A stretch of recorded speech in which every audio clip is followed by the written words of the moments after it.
We're hearing a lot about universal background checks and how important they are to make sure that private parties don't exchange weapons, sell weapons among themselves without getting a check. I'm just wondering, how does this work in practice? I mean, how do you know if it's private parties and not registered licensed sellers, but two private individuals? How does law enforcement, when they go to enforce a universal background check requirement between private persons, how do they know that there's actually that the relevant transactions have been recorded? I mean, how do you actually make this work in practice?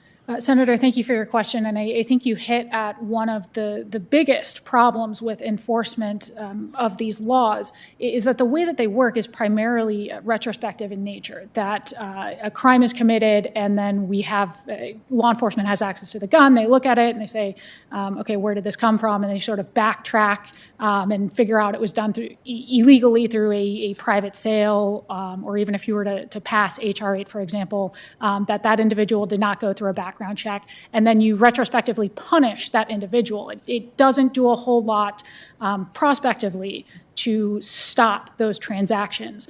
So even if you look at, again, things like private sales through what I would call publicly advertised private sales, things like Arms List or Craigslist sales, those types of things, the way that the law is written and the way that most of these laws are written is that it doesn't stop the public advertisement of these sales, and there's no way of actually tracking, did this person who advertised this meet up and go through a background check? And frankly, the people who are already willing to break current laws are going to continue to break those laws. They're not going to say, oh, well, the government said I have to go through a background check to do this, when they were already willing to sell to criminals or to skirt those laws. Just because it's doubly illegal is not going to matter to them.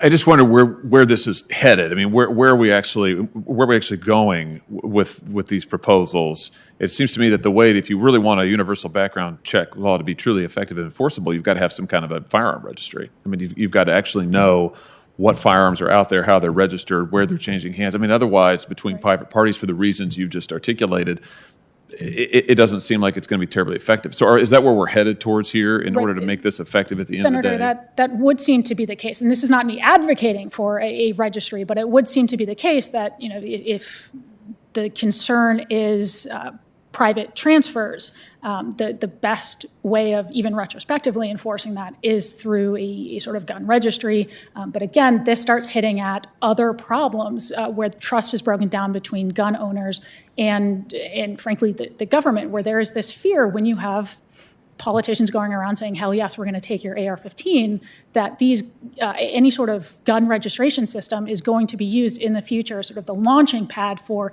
the next step and then the next step and then the next step. Yeah, and we know that comment about it taking away your AR-15, and we know that's not hypothetical in the sense that we've had pretty much the entire party that sits on the other side of this dais advocating in their presidential primaries last year, right through the presidential election, talking about the need to take away the guns of law-abiding citizens. I mean, many of them advocating a national gun registry. So this isn't something that's a hypothetical. This is something I think is a very real and distinct possibility.